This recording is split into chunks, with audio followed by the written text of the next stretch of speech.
Olá, caros. Bom, dando sequência aqui à nossa primeira unidade, nós estamos no tópico 5 dessa estrutura, da NBR 5410, proteção para garantir segurança.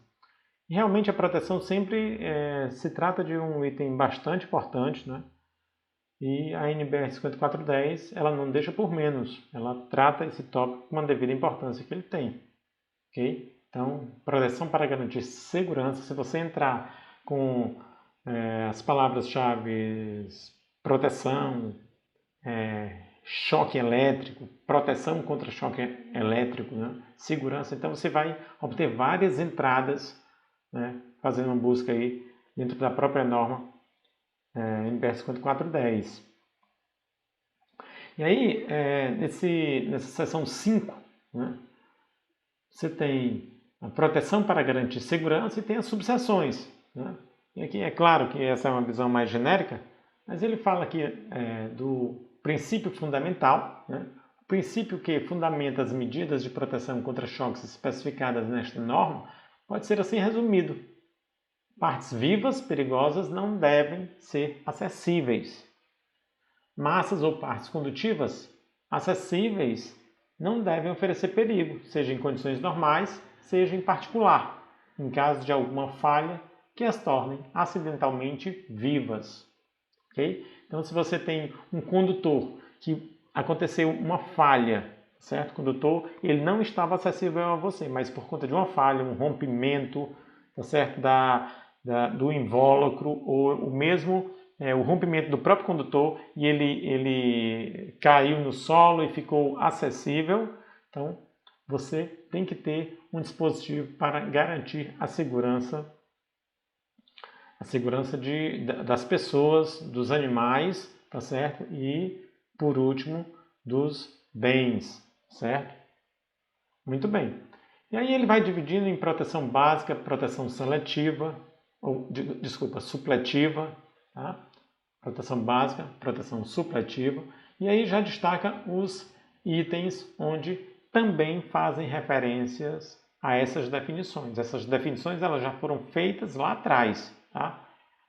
Na seção 322, proteção básica, na seção 323, proteção supletiva, ok? E aí ele vai falando sobre proteção básica, a utilização de isolação básica ou separação básica, uso de barreira ou invólucro, limitação de tensão e vai seguindo com os itens inerentes a este tema. Tá? Como eu falei para vocês, se vocês fizerem uma rápida busca na NBR, eu busquei por proteção. Olha só quantas vezes aparece. Aparece nos itens 3, 4, 5, tá certo? Aparece também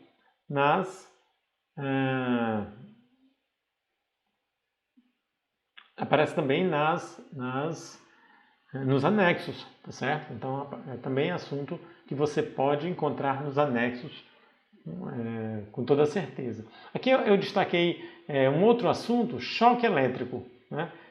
Só para vocês terem uma ideia de quantas vezes você pode se deparar com esse tema choque elétrico na NBR 5410. Então eu tenho várias subseções aqui, olha só, começando por essa 4.1.1, proteção contra choques elétricos, ok? Essa seção ela vai abordar esse tema, mas não para por aí. 5.1, proteção contra choques elétricos também. 6.3.3, dispositivos destinados a assegurar o seccionamento automático da alimentação visando proteção contra choques elétricos. E por aí vai, certo? Capítulo 7, capítulo 9, nos anexos você também vai encontrar, tá certo? Então, é um tema muito importante. Olha só, nos anexos B, C, G, H, K, L, todos eles abordam este tema, dada a sua importância. Ok, pessoal? Então, é bastante importante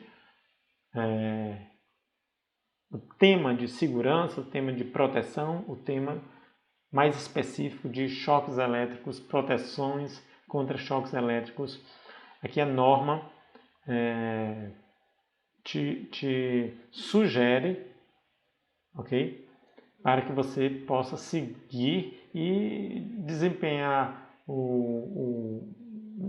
seguir de forma que a tua planta, seja ela comercial, residencial, industrial, tá certo? A tua planta, né, a tua instalação elétrica, ela ofereça a maior segurança possível para as pessoas, né? Para as pessoas e também segurança para o correto funcionamento, né? O adequado funcionamento dos equipamentos, é lógico, ok?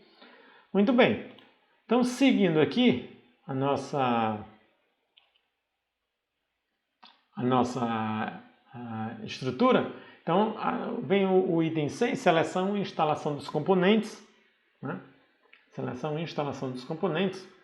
E esse também é um item bastante importante, porque esse item ele vai te nortear sobre a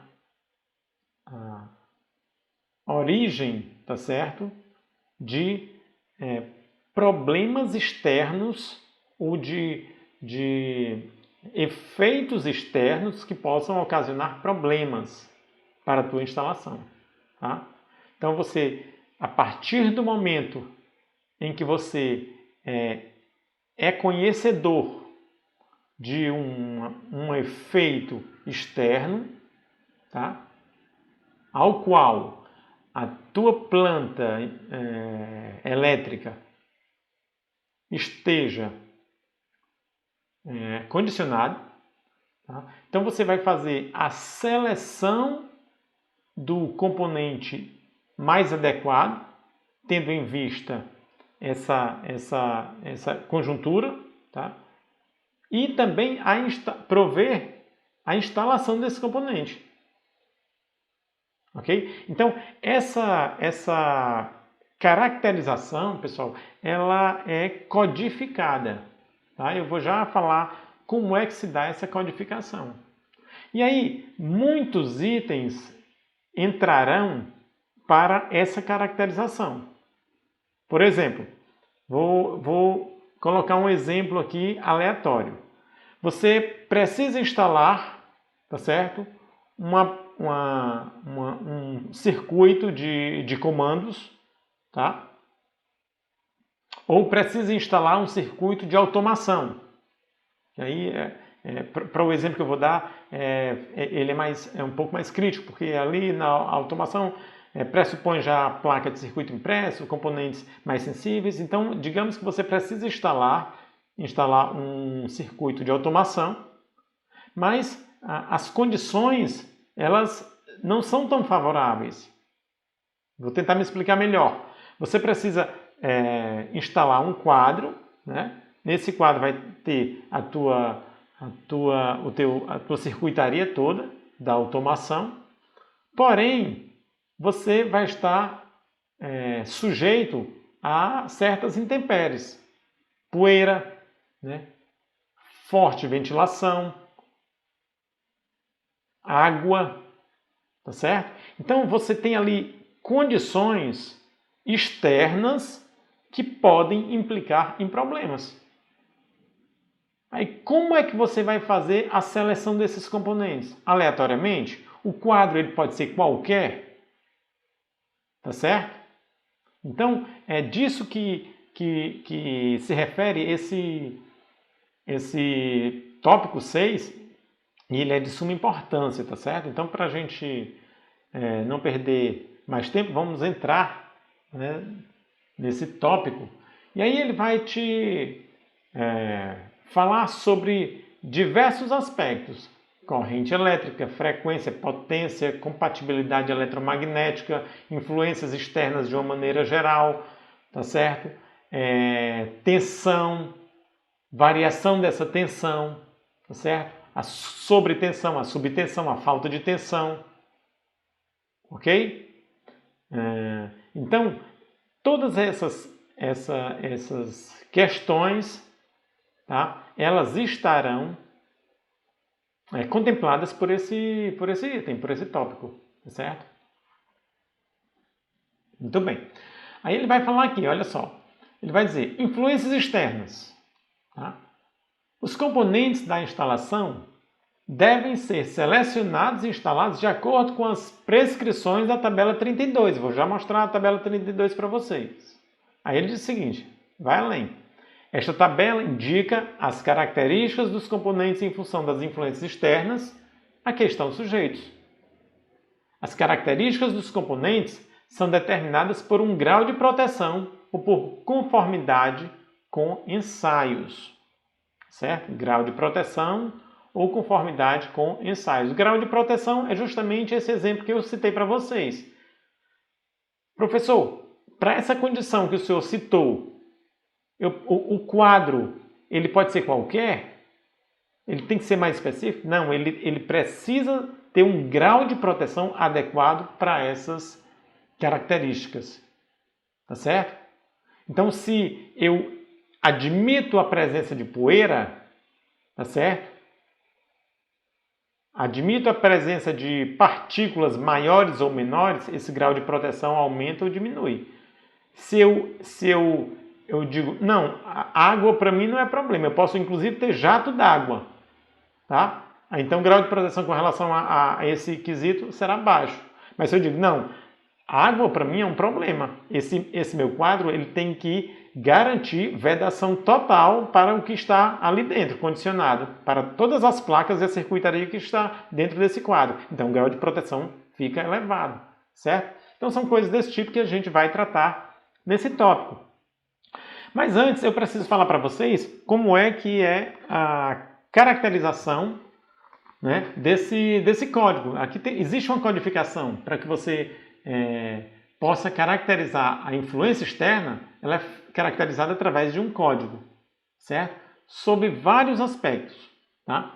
Então ele diz o seguinte, olha, esse código ele é composto por letra e número. Às vezes aqui, pessoal, pode ter dois números, até eu caracterizo aqui embaixo, ó, eu exemplifico, na verdade, tá? Então eu vou começar da esquerda para a direita. Então, primeira letra. Essa primeira letra, ela pode ser A, B ou C. A, B ou C, tá certo? Se ela for A, então eu estou falando de condições ambientais, influências externas a partir de condições ambientais. Se for B, influências externas a partir da utilização. E se for C, influências externas a partir de efeitos da construção civil. Segunda letra. Essa daqui pode ser A, B, C, D, vai até o S. Isso aqui diz a natureza da influência externa. Tá?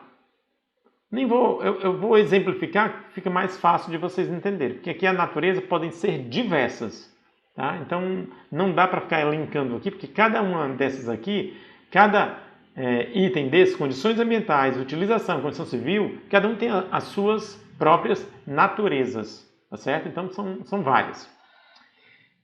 E o último caractere é um número, que ele pode ser um número ou dois. Pode ser composto de um ou dois números, tá certo? Então, ele vai 1, 2, 3, até 41-1. Tenho 41, 41-1, certo?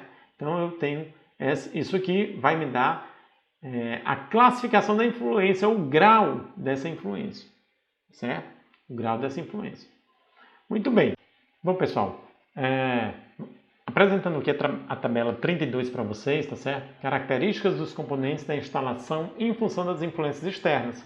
Então a gente já vê aqui de cara, primeira coluna, código. Aquela codificação que eu mostrei ainda pouco o formato para vocês, letra, número, né? E ele diz o seguinte, ó, influências externas, características exigidas para a seleção e instalação dos componentes e as referências. Então aqui eu vou dizer que tipo de influência é, tá certo? O que eu preciso para selecionar e instalar esse componente adequadamente e onde foi que eu me baseei para essa caracterização, para essa sugestão que eu estou oferecendo para o profissional, né? A norma ela está sugerindo, tá certo, um caminho para o profissional, mas a norma se baseou por onde? Então ela pode se basear, quando não tem nada, a referência são os próprios profissionais fizeram a norma, né? Baseada nas suas experiências. Ela pode se referenciar a ela mesma, certo? Então, ela pode, aqui nas referências, sugerir seções da própria NBR 5410. Ela pode, inclusive, referenciar normas internacionais e pode referenciar também outras normas nacionais. Perfeito? Então, só para a gente lembrar, a primeira letra A significa condições ambientais. Vocês lembram, né? B, utilização. C, construção civil. Muito bem. Condições ambientais. Natureza da condição ambiental. Tem várias, né? Qual é a natureza? Aqui, no caso, temperatura ambiente. Então, ele está dizendo aqui, ó, em todas as escalas de temperatura, as faixas. Então, esse AA1, ele pode trabalhar entre menos 60 e 5 graus Celsius. Tá certo? Muito bem. Então, eu vou passar dois exemplos, dois slides com exemplos aqui. A gente vai ter vários exemplos, sei lá, uns 4 ou 5 exemplos, para a gente discutir um pouquinho. Muito bem. Então, primeiro exemplo, presença de água. Opa, eu ainda estou em condições ambientais, letra A, porém a natureza aqui é presença de água. Outro exemplo, condições ambientais e a natureza é presença de corpos sólidos. Opa! Então, eu já vi essa nomenclatura aqui, IP, eu já sei que se trata de grau de proteção, certo? Grau de proteção. Então, eu tenho IPX0, esse primeiro número, ele diz respeito à presença de corpos sólidos. E o segundo número diz respeito à presença de água. É tanto que aqui ele está falando da água, então o corpo sólido aparece tudo em X. Ele vai caracterizar só a presença de água. Aqui embaixo, logo abaixo, ele está falando de corpos sólidos. Então, o segundo caractere vai ficar tudo em X, ele vai caracterizar somente o primeiro. Perfeito? Porque essa caracterização do grau de proteção ou índice de proteção sempre diz respeito à presença de água e presença de corpos sólidos. Tá? Então, quão sensível é o meu equipamento, é o meu invólucro, é o meu produto com relação à presença de água e à presença de corpos sólidos?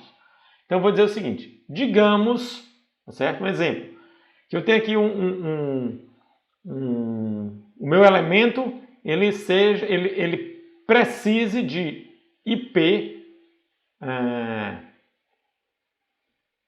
digamos, 33. Tá? Vou chutar aqui, 33. Tá? Então, significa dizer, IP33, que com relação à presença de corpos sólidos, ele admite, tá certo?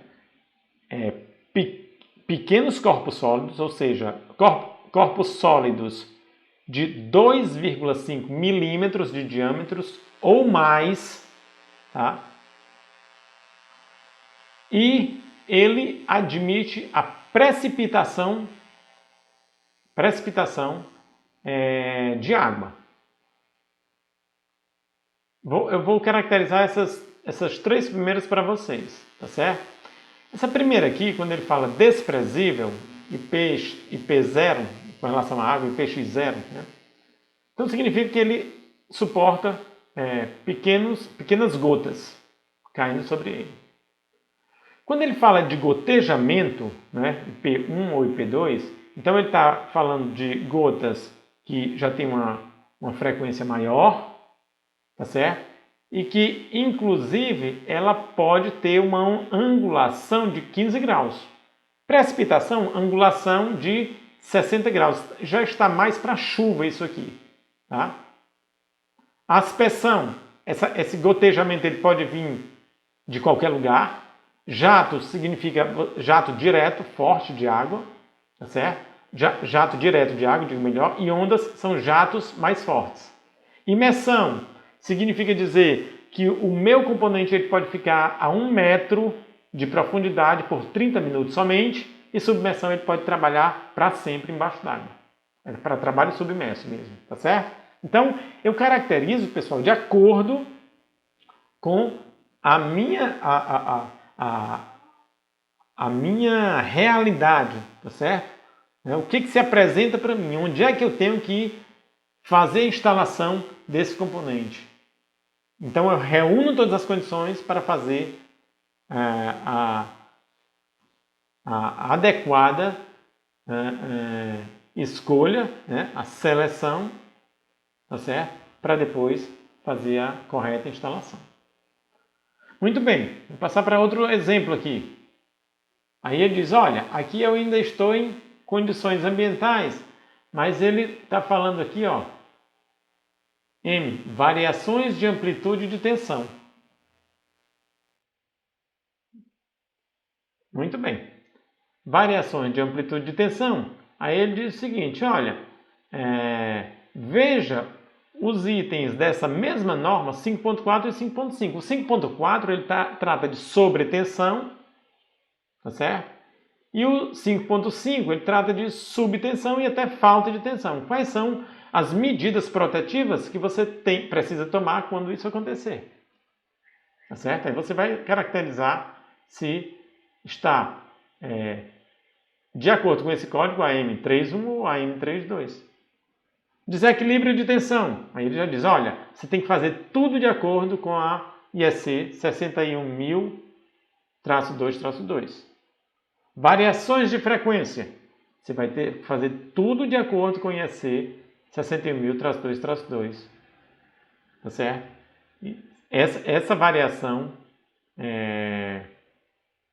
sendo de mais ou menos, tá certo? 1 Hz. Tá? Porque se for mais do que isso, pessoal, aí o sistema já tem que entrar em proteção. Ok, pessoal? Então, essa parte de seleção, tá certo? Essa parte de seleção e instalação dos componentes, na norma 5410, ela é uma parte muito importante que traz temas muito interessantes, tá certo? E com relação a isso mesmo, né, dando continuidade, tá? Algo muito importante que está diretamente ligado com isso que nós estamos tratando é o dimensionamento, os aspectos que te levam a você fazer o correto dimensionamento, tá certo? Dos condutores. Tá? Bom, para nós, eu vou adiantar aqui um pouquinho, porque essa parte dos condutores, vou gastar um pouquinho mais de tempo falando dela. Por quê?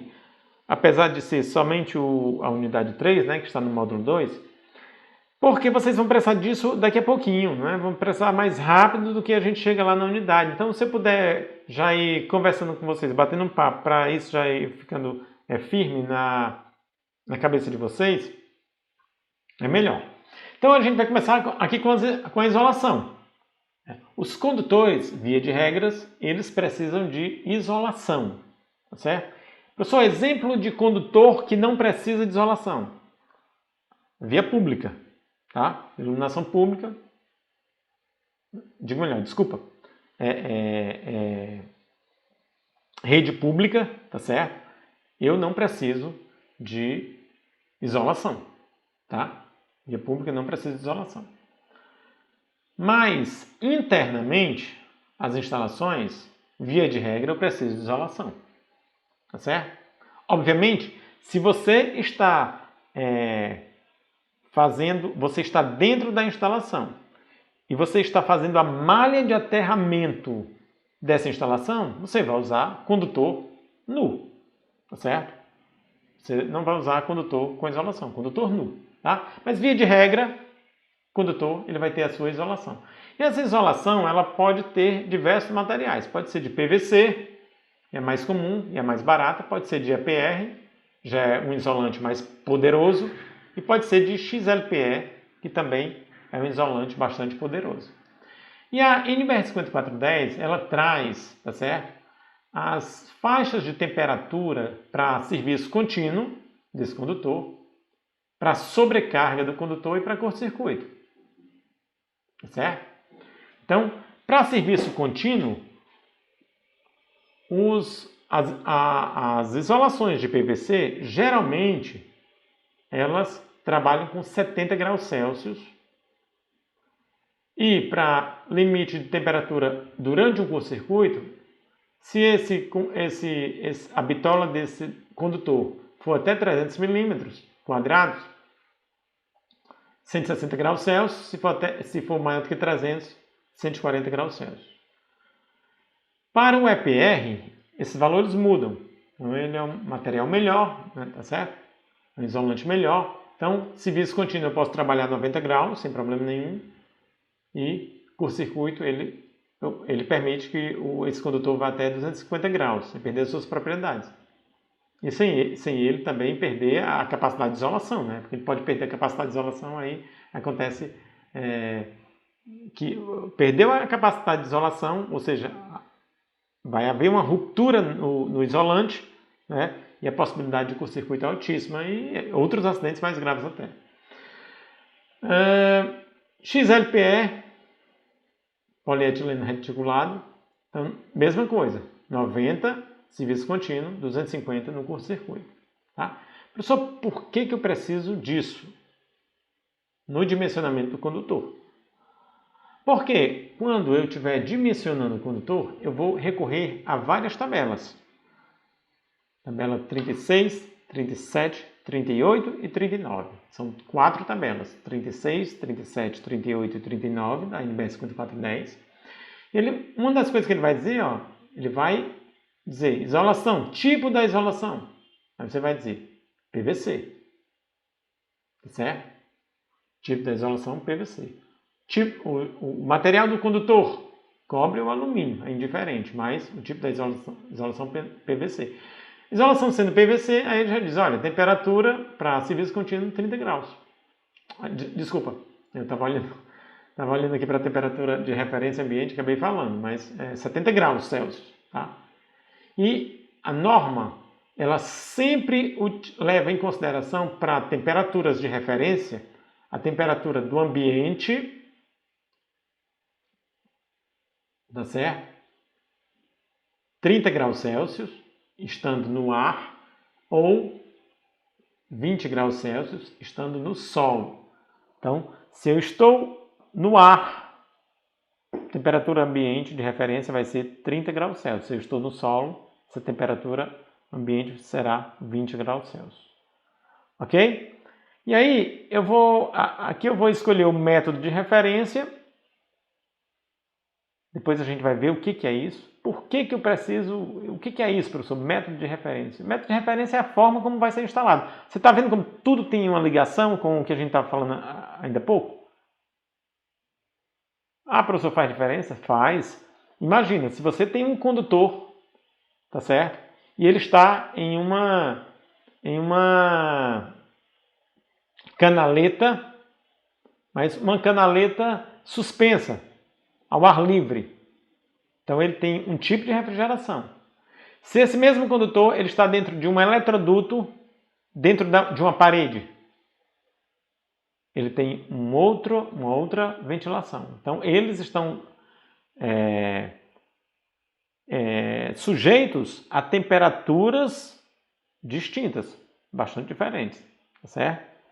Se ele está em uma canaleta enterrado a 90 graus, 90 centímetros, tá? do piso, então já é outra condição, ok? Então o tipo de instalação, a maneira como você instala faz bastante diferença, e vocês vão ver que essa tabela 33 ela é gigantesca, tem sei lá, uns 50 maneiras de você instalar. A NBR 5410 tenta cobrir todas as possibilidades e acaba que fica muito grande. É claro que quando você vai trabalhando na área, né, então você vai ver naturalmente que na maior parte das vezes, né,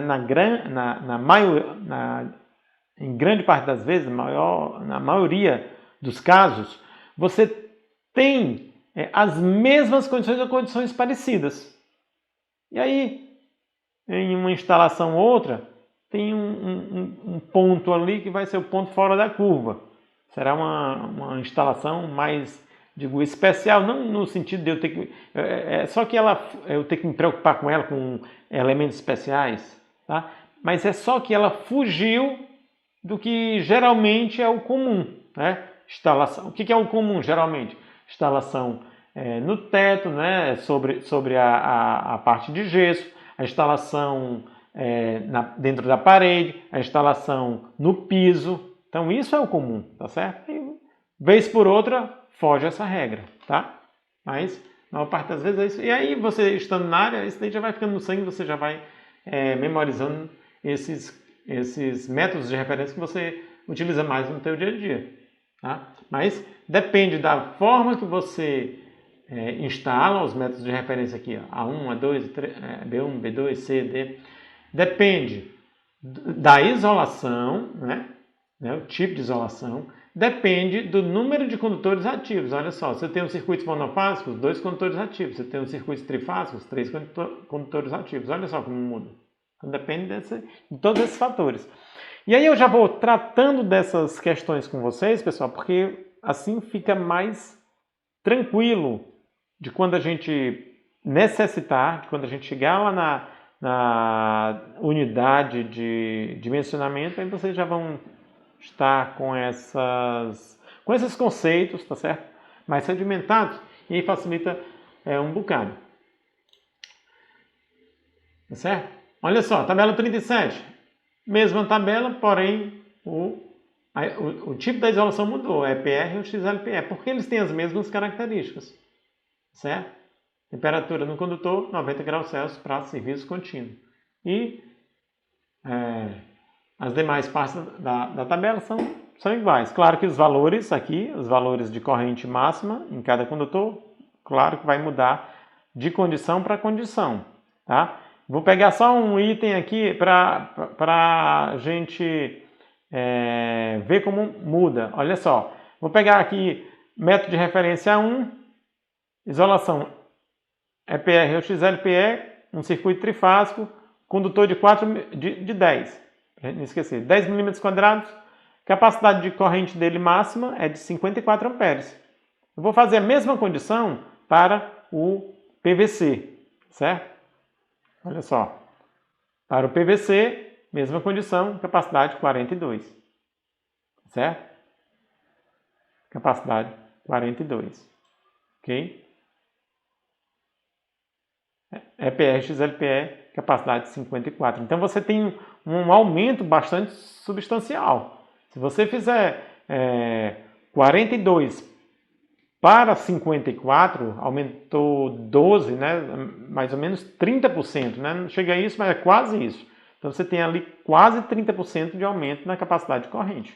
Tá? Porque você mudou de material. Porém, a mudança de material, né, o tipo da isolação, claro que vai implicar também na mudança de investimento, né, porque é muito mais caro a isolação de EPR, XLPE do que a isolação mais comum, que é a de PVC.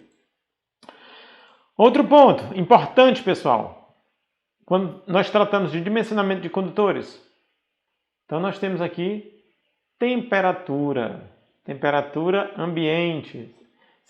Vocês lembram que eu falei para vocês ainda há pouco que a temperatura ambiente para a referência, né, que a NBR 5410 utiliza, são em duas condições, né,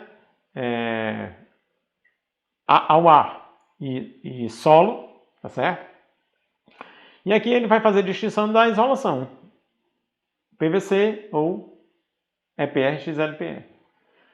Então, temperatura ambiente de 30 graus de referência, né? Se vocês olharem aqui, não aparece a linha de 30 graus, ó, porque aí seria o fator aqui de... Isso aqui a gente está estudando fatores de correção, a gente tem que corrigir a corrente, tá? Por quê? Porque aquelas tabelas todas ali da NBR 5410 são para condições de 30 graus ao ar livre ou 20 graus no solo. Então, se fugiu disso, eu disse, não... Nesse momento, a minha condição aqui, professor, é 45 graus. Na sombra ainda mais. Então, 45 graus, então você vai ter que usar algum mecanismo, algum fator para corrigir essa corrente. Tá certo? Algum fator para corrigir essa corrente. A gente vai ver direitinho como é que faz isso. Tá? Mas, o importante é vocês observarem isso. Olha, não tem a linha de 30 graus, porque esse fator seria unitário. Aqui embaixo no solo eu não tenho a linha de 20 graus, porque esse fator seria unitário. Então, se eu tenho temperaturas abaixo de 20 graus, fator acima de 1, acima de 20 graus, fator abaixo de 1. Abaixo de 30 graus para o ar livre, fator acima da unidade. Acima de 30 graus, fator abaixo da unidade, entre 0 e 1, tá certo? Muito bem, então isso aqui também é importante de se considerar. Outro fator importante de se considerar, pessoal, correção com relação a agrupamento de condutores. Professor, preciso fazer de verdade? A temperatura eu até entendi, professor, a temperatura ambiente. Agrupamento de condutores precisa. Por quê? Porque uma coisa é você ter um condutor somente, trocando calor com o meio externo, com o ambiente. Outra coisa é você ter 5 condutores, tá certo? Agrupados, ou seja, na mesma canaleta, ou no mesmo eletroduto, trocando calor entre si, porque todo condutor aquece, né? E trocando calor com o meio ambiente. Então são condições completamente diferentes. Então, quanto maior o número de condutor, tá certo? Mais eu terei que fazer, menor é a capacidade. Quanto maior o número de condutor nessas condições, pessoal, maior a temperatura que vai chegar a esses condutores, né? Até pela troca de calor entre eles. Eu aumento a temperatura, aumenta o grau de agitação das moléculas, aumenta a resistência, os elétrons têm maior dificuldade de fluir, né? Colidem mais, aumenta o atrito, aumenta a temperatura. Aí fica o cachorro correndo atrás do rabo. Tá? Eu tenho temperatura alta por conta da passagem da corrente, mas tenho temperatura alta também pelo grau de agitação das moléculas por conta da alta temperatura. Certo? Então eu tenho que trabalhar sob condições corretas, porque senão eu não consigo controlar esse aumento, tá certo? Se eu não fizer essa previsão, eu não consigo controlar esse aumento e acaba que vai haver superaquecimento e provavelmente queima em curto-circuito na instalação.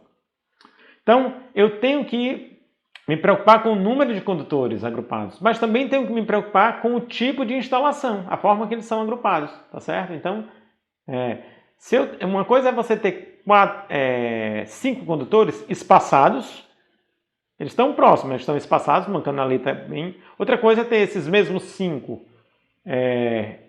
em um eletroduto, né, com bitola reduzida.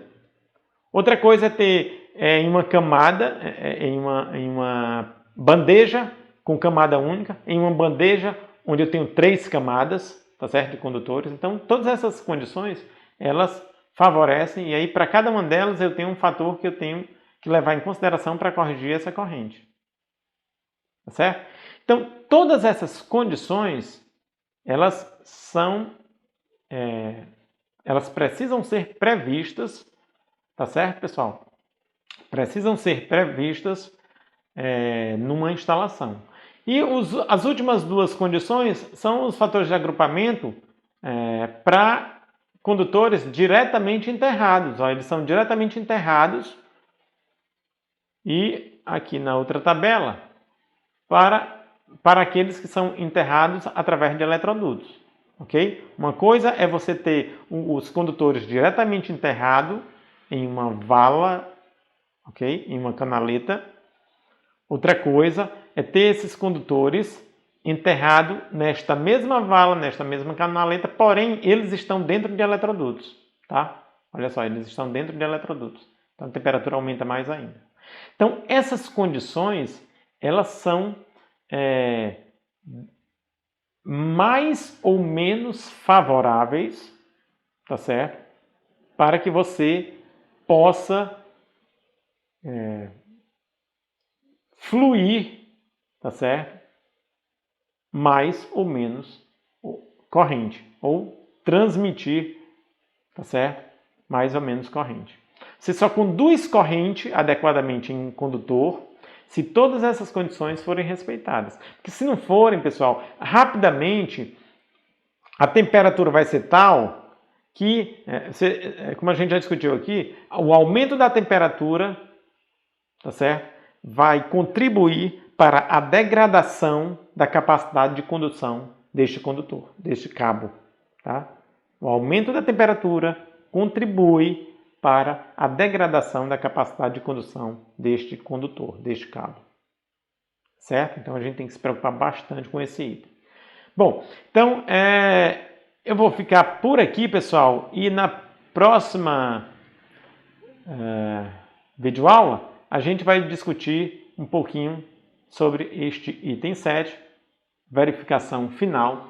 Eu espero que vocês aproveitem bastante e até a próxima, pessoal.